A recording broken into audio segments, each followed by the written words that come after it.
Je sais que c'est un message, parfois quand ce genre de message arrive, on a souvent tendance à...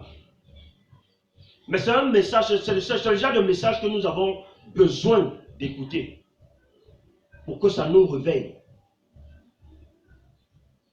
La façon dont nous adorons Dieu maintenant, la façon dont nous considérons Dieu maintenant, ne peut même pas pousser Dieu à nous bénir, à nous donner ce que nous réclamons.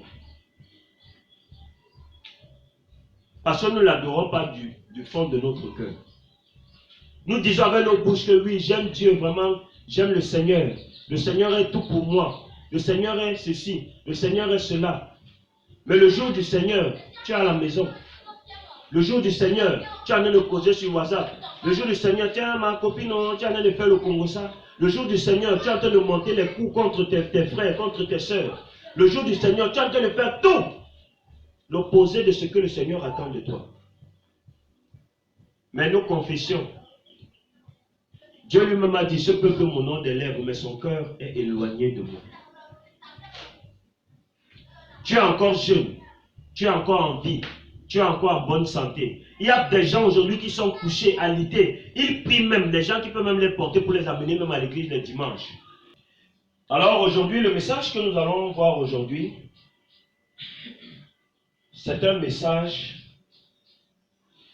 en fait c'est une question que nous devons nous poser tous les jours. Chaque jour quand tu te lèves, tu dois te poser cette question. Si Jésus revient aujourd'hui, est-ce que je vais partir avec lui?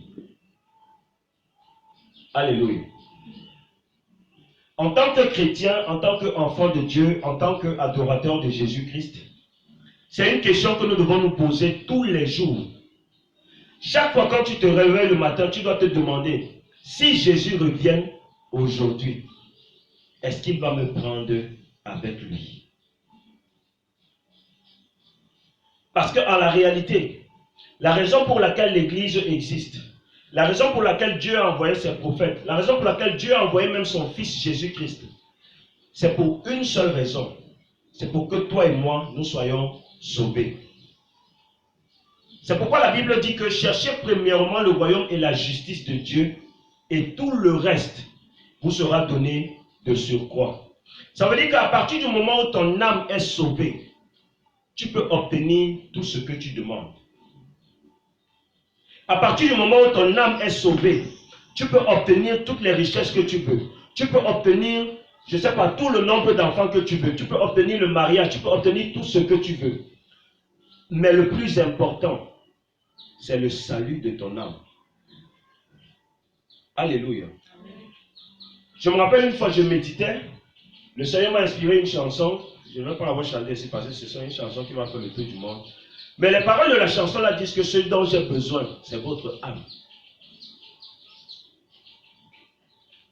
What God needs is not our money, is not our blessing. What God is our soul. Parce que c'est ton âme qui est toi. Et c'est ton âme que tu dois travailler. Parce que pour que lorsque Jésus-Christ reviendra, que cette âme-là soit à ses côtés. Tout le reste des choses que nous voyons autour de nous, c'est bien. Avoir l'argent, avoir une belle voiture, avoir une belle maison. Personne ne peut refuser ça. Même moi-même, tu me donnes, je vais prendre. Mais le plus important, ce n'est pas ça. Parce qu'à la réalité, toutes ces choses-là, quand tu vas partir, tu vas les laisser. Mais quand tu vas partir, tu seras seul devant ton sauveur. Tu seras seul devant le jugement. On ne te jugera pas parce que tu es milliardaire.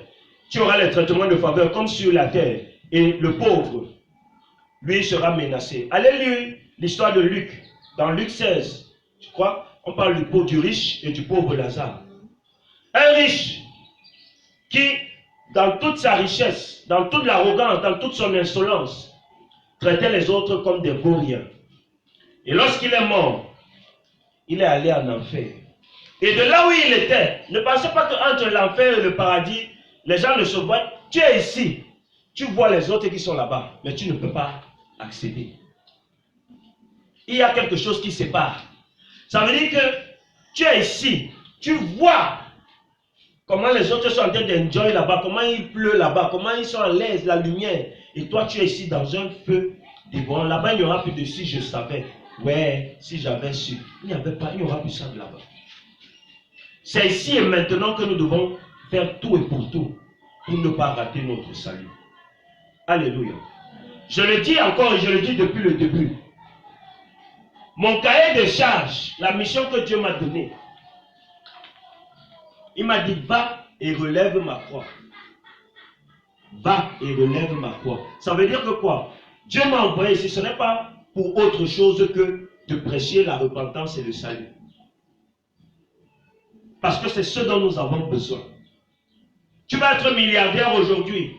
Tu vas être multimilliardaire aujourd'hui. Le jour où tu meurs, frère, on creuse 2 mètres comme on creuse pour tout le monde. Même si on fait ton cercueil en or massif, une chose est sûre, c'est que les eaux là vont toujours courir. Et si tu ne fais pas attention, on va venir casser ta tombe là pour enlever ton cercueil. Alléluia. Ce qui est important, ce n'est pas tout ce que nous voyons. Toutes ces choses-là sont bien. Mais toutes ces choses-là ne doivent pas nous éloigner de l'objectif final. Celui d'être à côté de Jésus-Christ au dernier jour. Alléluia. Nous ne vivons pas pour autre chose. Nous vivons pour Christ. Parce qu'il a donné sa vie pour nous. Il a donné sa vie afin que nous puissions vivre comme nous vivons. Si Christ n'était pas mort, il y a plus de 2000 ans ou plus de 5000 ans, parce que certains disent que ça fait 5000 ans, d'autres disent que 2000 ans.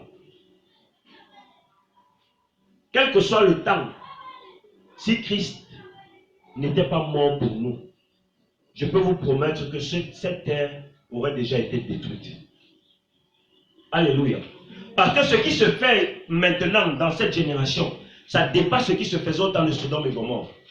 Sodome et Gomorrhe, c'était le jeu de sable. Alléluia. Pourquoi? Parce que la plupart s'étaient concentrés en un endroit. N'est-ce pas? C'est-à-dire Sodome et Gomorrhe, c'était une ville où ils avaient légalisé certaines pratiques qui n'étaient pas des pratiques acceptables. Mais aujourd'hui, on ne voit pas l'homosexualité, la sodomie partout. Est-ce que c'est seulement dans une seule ville? Dans les pays maintenant, partout, même dans les endroits où on n'imaginait pas. C'est déjà en train d'arriver. Ça veut dire que le monde aujourd'hui est plus pourri qu'à l'époque de Sodome et de Gomorrhe. Le monde aujourd'hui est plus dangereux qu'à l'époque de Sodome et de Gomorrhe. Ça veut dire que si le sang de Christ n'était pas en train de parler au-dessus de ce monde, Dieu aurait certainement détruit le monde depuis. Parce que ce qu'on fait aujourd'hui, ça dépasse. Ça veut dire que Sodome et Gomorrhe, Sodome, c'est comme le 3310. Et le monde d'aujourd'hui, c'est comme l'iPhone 14. Tu ne peux pas comparer. Hein? Tu as vu une autre Nokia 3310, non? Tu connais Nokia 3310, avec la lumière jaune. Il n'y avait pas Facebook, il n'y avait rien. Et maintenant, le monde d'aujourd'hui, la dimension du mal est à la perfection d'un iPhone 14, c'est Pro Max ou quoi que ce soit. Ça veut dire que le monde d'aujourd'hui est dangereux. Mais aujourd'hui, qu'est-ce qui nous intéresse? Je veux être ceci, je veux avoir cela. C'est légitime. Parce que ces choses-là, c'est ton Dieu qui les a créées. Mais notre Dieu nous invite à ne pas d'abord donner priorité à ça, à donner priorité à l'état de notre âme. Si Dieu vient maintenant, est-ce que je serai sauvé? La question là, ça s'adresse à tout le monde. Même à moi qui suis ici. Si Dieu vient maintenant, est-ce que même moi qui parle, je serai sauvé? Parce qu'en fait, c'est la réponse à cette question-là qui va déterminer la suite. Si tu sais que si Dieu vient maintenant, tu seras sauvé, gloire à Dieu.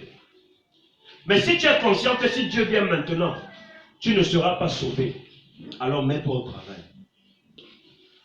Travaille afin que ton esprit avance. Comment il y a les chaises? Venez vous partir vous asseoir derrière. Venez vous asseoir devant. Si tu sais